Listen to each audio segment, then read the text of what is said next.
This video sponsor by Educos. எடுகோஸில் உங்களுடைய ஸ்கில்லை டெவலப் பண்ணுறதுக்கு கோர்சஸ் நிறைய பார்த்தீங்கன்னா கொடுத்துருக்காங்க. லிங்க் டிஸ்கிரிப்ஷனில் கொடுத்துருக்கேன், செக் பண்ணி பாருங்கள். The struggle to find courses that truly speak your language, it's finally over. Welcome to EduQuest, where learning is made just for you. At EduQuest, we bring you a wide range of online courses, from career building programs to skill boosting masterclasses, all in your regional language. Because we believe language should never be a barrier to success. Our courses are tailor made after understanding what today's learners really need. So why wait? Start learning the smarter, simpler way only with EduQuest. Visit eduquest.courses and explore your next course today. And hey, don't miss out on our exciting offers and promotions. Hi hello guys, அனைவருக்கும் வணக்கம். இந்த வீடியோவில் நாம் என்ன பார்க்க போகிறோம் அப்படின்னா, இப்போ நம்ம எல்லாருமே பார்த்திங்கன்னா ஒரு மொபைல் ஃபோன் பார்த்தீங்கன்னா யூஸ் பண்ணுறோம். உங்கள் மொபைலில் என்ன ப்ராசஸ் வரும்னு பார்த்தோன்னா இருக்குது. ஸோ அந்த மொபைலுடைய மாடலு, டிஸ்பிளே எந்த டிஸ்பிளே யூஸ் பண்ணியிருக்காங்க, ஸோ அது 4G செல்லா 5G செல்லா, இந்த மாதிரி பார்த்தீங்கன்னா ஸ்பெசிஃபிகேஷன்ஸ் பார்த்தீங்கன்னா நம்ம பார்ப்போம் இல்லையா. ஸோ அது ஒரு சில வெப்சைட்டில் பார்க்கக்குள்ள பார்த்தீங்கன்னா நம்மளுக்கு எல்லாமே ஷோ பண்ண மாட்டாங்க. நீங்கள் ஃப்ளிப்கார்ட்டு கூட போய் பார்த்தா கூட உங்களுக்கு ஃபுல்லாக இருக்காது.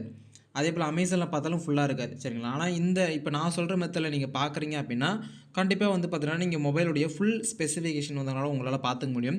ஸோ அதை பற்றி ஃபுல்லாக பார்க்க போகிறேங்க. ஸோ வீடியோ கண்டிப்பாக பார்த்தீங்கன்னா நிறைய நண்பர்களுக்கு யூஸ்ஃபுல்லாகவே இருக்கும். வாங்க வீடியோக்குள்ள போயிடலாம். ஸோ ஃபஸ்ட் எடுத்தோடனே பார்த்தீங்கன்னா நீங்கள் உங்களுடைய க்ரோம் ப்ரௌசரை பார்த்தீங்கன்னா ஓப்பன் பண்ணிக்கிங்க. ஓப்பன் பண்ணிட்ட பிறகு நீங்கள் என்ன பண்ணால் ஜஸ்ட்டு உங்களுடைய மொபைல் மாடல் மட்டும் போடுங்க, சரிங்களா. ஸோ எனி ஒன் மாடல், உங்கள் மொபைலுடைய மாடல் நீங்கள் போட்டுட்டு பக்கத்துலேயே பார்த்தீங்கன்னா ஸ்பெசிஃபிகேஷன்ஸ் அப்படின்னு பார்த்தீங்கன்னா நீங்கள் போடணும், சரிங்களா. இந்த மாதிரி ஸ்பெசிஃபிகேஷன்ஸ் நீங்கள் போட்டுட்ட பிறகு கீழே சர்ச் பண்ணிட்டு கீழே வந்தீங்கன்னா உங்களுக்கு இந்த மாதிரி ஒரு வெப்சைட் ஒன்று வருங்க. ஸோ gsmarena.com அப்படின்னு பார்த்தீங்கன்னா ஒரு வெப்சைட் ஒன்று வரும். ஸோ இந்த வெப்சைட்டுக்குள்ளே நீங்கள் போனீங்கன்னா உங்களுக்கு A to Z எல்லாமே கொடுத்துருப்பாங்க, சரிங்களா. இதில் நீங்கள் ஃபோனை கம்பேர் கூட பண்ணி பார்த்துக்கலாம். ஸோ இப்போ இந்த மொபைலுடைய இது பாருங்கள், 6.58 டிஸ்பிளே கொடுத்துருக்காங்க, 50 MP பின்னாடி பேக் கேமரா. இதில் பார்த்தீங்கன்னா 4GB ரேம்லையும் இருக்குது, 8GB ரேம்லையும் பார்த்தீங்கன்னா இருக்குது. ஸ்னாப்ட்ராகன் 680 4G அந்த ப்ராசஸர் இருக்குது. 5000 mAh பேட்டரி, 44 வாட்டு உங்களுக்கு ஃபாஸ்ட் சார்ஜர் பார்த்தீங்கன்னா கொடுத்துருக்காங்க. ஸோ அனதர் ஸ்பெசிஃபிகேஷன்லாம் பார்த்தீங்கன்னா கீழே கொடுத்துருப்பாங்க உங்களுக்கு. இங்கே பாருங்கள், நெட்வொர்க்குன்னு பார்த்தீங்கன்னா கொடுத்துருக்காங்க இல்லையா. ஸோ இந்த நெட்வொர்க் போட்டு என்னென்ன நெட்வொர்க்லாம் பார்த்தீங்கன்னா உங்களுக்கு யூஸ் ஆகும், ஸோ அந்த மாதிரி பார்த்தீங்கன்னா கொடுத்துருக்காங்க. கீழே ஸ்க்ரோல் பண்ணால் அது எப்போ லான்ச் பண்ணாங்க, எந்த இயரில் லான்ச் பண்ணாங்க வரைக்கும் கொடுத்துருக்காங்க. நம்மளுக்கு லான்ச் பார்த்தீங்கன்னா 2022 நமக்கு இந்த மொபைல் லான்ச் ஆகிருக்கு.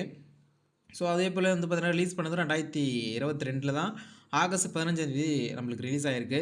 ஸோ பாடி, அதோடைய வெயிட்டு, அதோடைய ஸ்லிம்மு எப்படி இருக்குது, கிளாஸியா என்ன, நானே சும்முடைய இது மெத்தடு, ஸோ எல்லாமே பார்த்தீங்கன்னா கொடுத்துருக்காங்க. ஸோ அடுத்தது என்ன கொடுத்துருக்காங்க, கீழே டிஸ்பிளே கொடுத்துருக்காங்க. இது பார்த்தீங்கன்னா ஒரு IPS LCD டிஸ்பிளே. டிஸ்பிளேயில் 2 டிஸ்பிளே இருக்கும், 3 டிஸ்பிளே, நிறைய கேட்டகரி இருக்குது. ஆனால் நிறைய யூஸ் பண்ணுறவங்க LCD யூஸ் பண்ணுவாங்க, LED யூஸ் பண்ணுவாங்க. LEDயில் இப்போ அவ்வளோ வரதில்லை, LCD, LED, AMOLED, சரிங்களா. இந்த 3 கேட்டகரியில் தான் பார்த்தீங்கன்னா டிஸ்பிளே இருக்குது. ஸோ டிஸ்பிளே சைஸ் கொடுத்துருக்காங்க. ஸோ அதோடைய பிக்சல்ஸோடைய ரேட்டுமே பார்த்தீங்கன்னா கொடுத்துருக்காங்க. அடுத்து பிளாட்ஃபார்மை பொறுத்த வரைக்கும் OS என்ன OS கொடுத்துருக்காங்களா, 11, Android 11 தான். இது Fun Touch 12 கொடுத்துருந்தாங்க. இப்போ Android 14 வரைக்கும் நம்மளுக்கு அப்டேட் ஆகிருக்கு. அது ப்ராசஸர், சிப்செட்னு சொல்லுவாங்க. ப்ராசஸர்னா குவால்காம் பார்த்தீங்கன்னா யூஸ் பண்ணியிருக்காங்க, SM6225 உடைய இது. அது பார்த்தீங்கன்னா உங்களுக்கு கொடுத்துருக்காங்க. அடுத்து பார்த்தீங்கன்னா மெமரி. ஸோ மெமரியும் பார்க்கக்குள்ள பார்த்தீங்கன்னா உங்களுக்கு மைக்ரோ SD கார்டு டிடெக்டர் பார்த்தீங்கன்னா அந்த சிம்மு போடுறோம் இல்லையா, அங்கேயே உங்களுக்கு நீங்கள் SD கார்டு பார்த்தீங்கன்னா போடலாம். ஸ்டோரேஜை பொறுத்த வரைக்கும் உங்களுக்கு 4GB RAM, 64, 4GB RAM, 128, 128GB, அப்போ 8GB ரேம், இந்த மாதிரி பார்த்தீங்கன்னா ரேம் வெயிட் தான் கொடுத்துருக்காங்க. மெயின் கேமரா பாருங்கள், உங்களுக்கு 50 மெகா பிக்சல் பார்த்தீங்கன்னா இது LED ஃப்ளாஷ் கொடுத்துருக்காங்க, இந்தமாரி கொடுத்துருக்காங்க. செல்ஃபி பார்த்தீங்கன்னா 16 MP அதுமாதிரி கொடுத்துருக்காங்க. சவுண்டு பார்த்தீங்கன்னா இருக்கா, லவுட் ஸ்பீக்கர்லாம் இருக்கா, ஜாக் இருக்கா, அதுமாரி நார்மலாக இது கொடுத்துருக்காங்க. அது காமனாக இருக்குது வைஃபை, ப்ளூடூத், NFC. ஸோ NFCனா என்னென்ன நிறைய பேர் தெரியாது. ஸோ அதை விளையாட்டில் யூஸ் பண்ணி நம்ம யூஸ் பண்ண மாட்டோம். அதாவது இதில் NFC இல்லை. அதேபோல் ஃபியூச்சர்ஸில் என்ன இருக்குது, ஃபிங்கர் பிரிண்ட் சென்சார் இருக்குது, ப்ரோமெசி, ஸோ கேம்பஸ், இந்த மாதிரி தான் இருக்குது. மெசேஜிங் ப்ரோசரு டைப் பார்த்தீங்கன்னா பேட்டரி, மெகா வச்சு சார்ஜிங், இந்த மாதிரி பார்த்தீங்கன்னா இந்த வெப்சைட்டுக்குள்ளே நீங்கள் பார்த்தீங்கன்னா A to Z எல்லாமே தெரிஞ்சுக்கலாம், சரிங்களா. உங்களுடைய மொபைலுடைய ஸ்பெசிஃபிகேஷன் நீங்கள் தெரிஞ்சுக்கணும் அப்படின்னா ஜஸ்ட்டு கூகுளில் போய்ட்டு இது உங்கள் மாடல் அடித்து பக்கத்து ஸ்பெசிஃபிகேஷன் அடித்து இந்த வெப்சைட்டில் போய் பாருங்கள். உங்களுக்கான தேவையானது எல்லாமே பார்த்தீங்கன்னா கொடுத்துருப்பாங்க, சரிங்களா. ஸோ இந்த வீடியோ உங்களுக்கு ரொம்ப யூஸ்ஃபுல்லாக இருந்திருக்குன்னு நினைக்கிறேன். ஸோ பிடிச்ச நம்பருக்கு லைக் பண்ணுங்கள், ஷேர் பண்ணுங்கள். ஸோ அதே அன்பு ஃபிஷி. பை.